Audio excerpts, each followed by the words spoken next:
How's it going out there, YouTube? My name is Jesse and I'm back for another comic book video. Now, this time, for continuing of MLJ Month, I'm doing some very obscure characters. So obscure, the total number of stories are 5. 2 for one person and 3 for the other person. Now, the 2-person and the 3-parter stories have a little bit of supporting casts in them, so we'll cover the supporting cast. But these guys, if it wasn't for me flipping through the comics, I never would have found these guys. In fact, trying to do alternative information finding, I found very little on them. So we're going to go over these very obscure heroes. I'll tell you the comics, let's basically go over them. We'll basically go over each one of their stories. There's only 5, so there's not much to do. The 2-person story, the two stories was kind of interesting. The 3-parter story was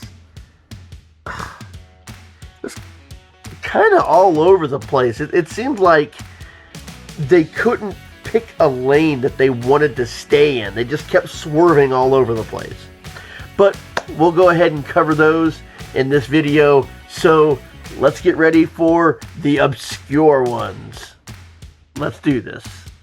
First, we'll be covering Scoop Cody.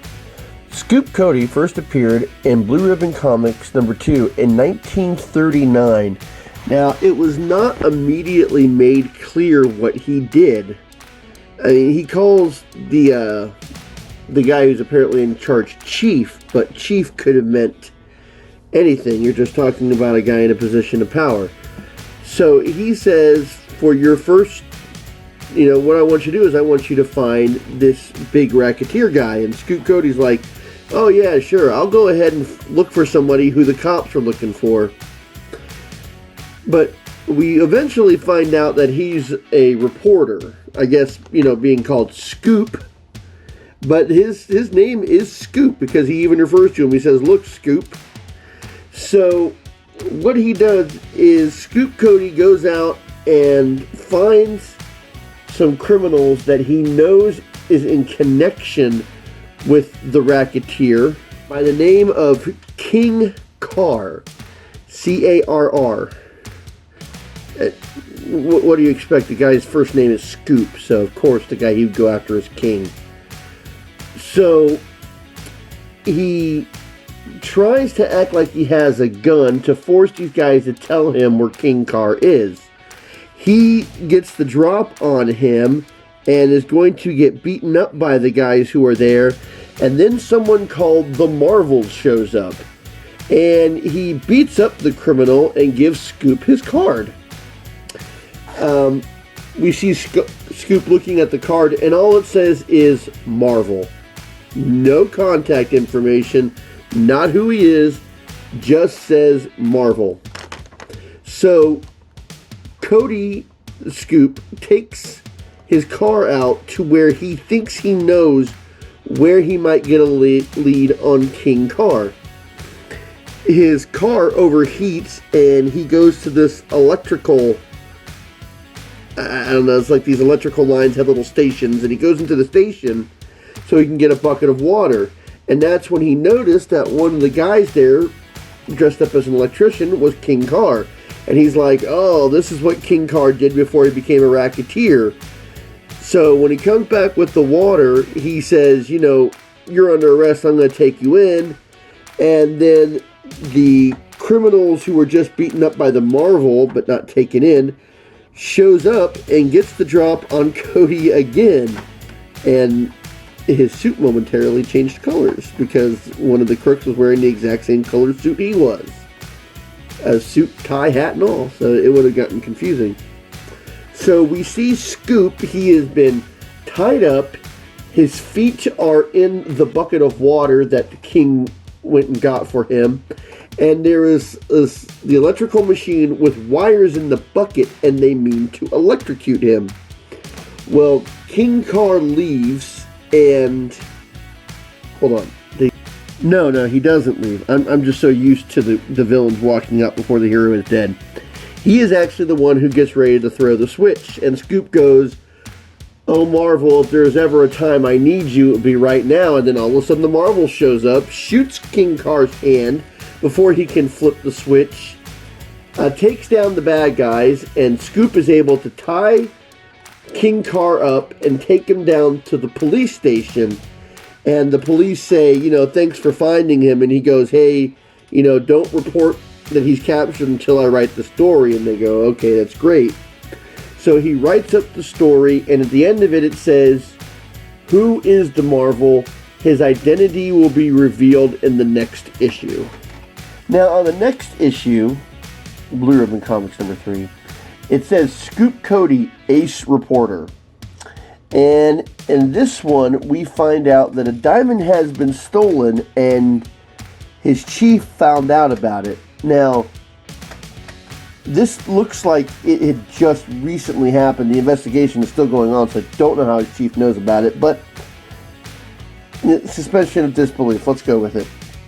So he shows up at the place where the investigation is going on, and one of the cops deputizes Scoop.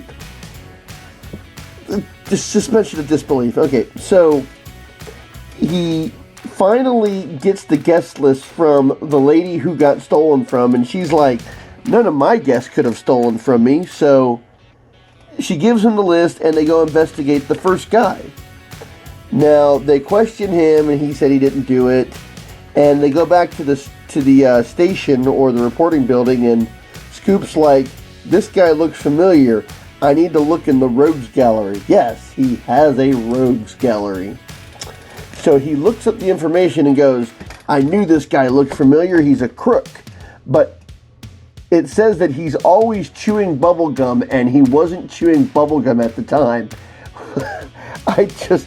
I just couldn't stop laughing when I heard that. I mean, the distinguishing characteristics of this villain is that he chews gum. Anyways, he finds out that the guy that they were questioning probably got the diamond. So he wants to do some more investigating. Now, the crook is meeting up with his gang, and the gang wants to see the diamond. He tells them he's not going to, and they get into a bit of a fight. And while they're fighting somewhere else, Scoop goes to the room and actually finds the diamond. Now, while Scoop and the wizard are fighting, the crooks go and try and think that the main crook's girlfriend has the diamond, so they try to get it from her, and she gets away. Scoop gets the drop on the crook. His name is, okay, they keep calling him the Count. I mean, wow, that's a very distinguishing characteristic right there. He's the Count. So he finally gets the drop on the Count and tells him to call up the police.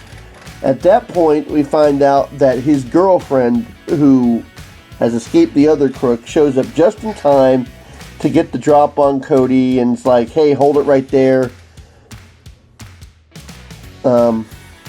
Let's see. They escape, and they're going to get on a boat, and just at that time, the Marvel shows up. After they've left the building, the Marvel shows up to untie Cody.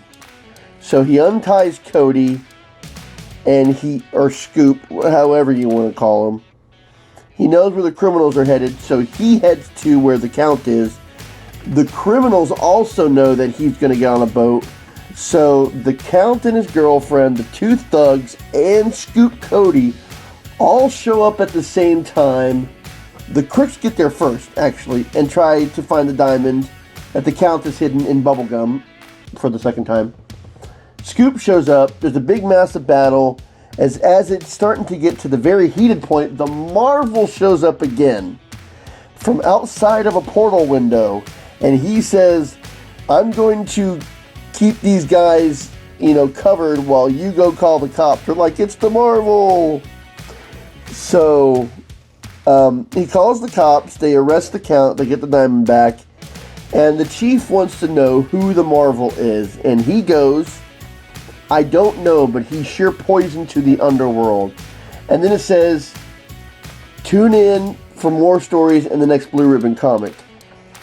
two things about this. One, in the last issue, they said that we would find out who the Marvel was in this issue. And then they say, tune in for more issues. This is the only other story. So, we're done. There's nothing else. It just ends. So, that's Scoop Cody. And now we'll come to our three-parter story, I guess. Scott Rand. Scott Rand and a scientist partner of his, Dr. Medade, I'm not quite sure how to pronounce it. They make a time ship. So the first thing that they do when they make a time ship is they want to see Rome in its heyday. So at the time that they travel back to, they find out that there is a Viking invasion at Rome, and Rome is actually holding off the Viking invasion, and they see that there is one Viking left. He's a behemoth of a man, and he defeats the Romans that are attacking him. And then Scott Rand comes up and he's like, hey, I'm a friend, with a non-threatening gesture, and then more Romans show up and they escape. And Dr. Medade can speak a language that the Viking is familiar with, and he says that his name is Odin. His name is Thor. He keeps saying by Odin. That's why I got Odin in my name. His name is Thor. Of course it is. So after they rescue Thor, they try to go even farther back in time to I think it was the ancient Incans. Okay, it was ancient Egypt, and they're calling them the ancient Egyptians. Apparently they're going to sacrifice this princess because she's been accused of witchcraft. Well, Scott and Thor go rescue her from the ones that are about to sacrifice her, and then they find out that there is a lot of Egyptians between them and the time ship. So the Doctor takes them out with a machine gun, yes, and cleared the way for them to get back to the ship. And with their crew, he decides to go even farther back in time so they can see the dinosaurs. Yeah, I'm not even. So they get out of the time ship, they're confronted by dinosaurs, and of course it doesn't go very well. So they get back in the ship and they escape. Oh, I almost forgot to mention this as an aside. Before they go back in the time of the dinosaurs, he decides to create a time bubble that they can stay in, which is it's like a time between times where no time would pass for them at all. And what he does is he teaches them to speak English so they can communicate better together. And then they go back in time and see the dinosaurs and everything goes wrong. So after that, they decide to take the Thor and the Egyptian Princess Elda, who was going to be sacrificed to the god Ishtar. They take them back to 1940, and Thor says that he doesn't like it here because he almost gets run over by a taxi cab. So they decide to go to the year 2000, and in the year 2000, they thought that, it'd be a technological marvel and it would be peaceful, and they go to the year 2000 and the Martians are invading. So they get back in the time car and they realize that the Martians are, they get the radio broadcast that the Martians are there. This is part two. This is, the end of the first part was them saying we'll go back to the 1940s. The beginning of the next part is them going to the 1940s.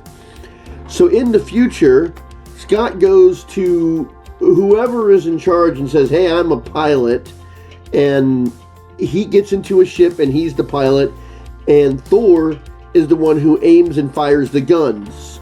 I guess weaponry, just how to use weaponry. So the Doctor says that he and Elsa will use, he's like, I'm a scientist and we'll use our scientific acumen to help you out in this endeavor, which this science is from the 1940s and they're in the year 2000. Whatever. Now, it's funny that they went to the year 2000 because it's 2020 and I don't remember Martians invading. I mean, maybe I was asleep when the year 2000 came. Anyways, they show that Scott and Thor are very good at taking down all the Martians that are invading. I don't know if it's just the invasion that they encountered, but they take all the Martians down, and then they park the ship, but then they find out that there are some Martians who were shooting weapons from the ground. So there's this nice little splash page of both of them working together. At least all the stories in that issue had a splash page. I saw them while I was flipping through the comics, so I guess they were doing pinups or splash pages. And they take out the Martians on the ground, and they're successful with helping everybody. Now, that pretty much ends that one. The next one has nothing to do with time travel at all, and it's still Scott Rand. And this thing is so far back in the book, it might be near the end. Apparently, to start the story, apparently the Earth Flying Corps, in the year 2000 that they're in, wants Scott to come up with some brand new ships that they can fly with. And Thor decides to stay around and help him, because why not? I mean, I'm sure that a Nordic Viking from the ancient times will have much to say about making a flying ship. Anyways, the Doctor and his, well, I want to say girlfriend, but apparently in the first issue, I forgot to mention, she says that she is now a slave to Scott because he saved her life. It's a whole life debt type of thing, but she actually says slave. It doesn't say anything about life debt.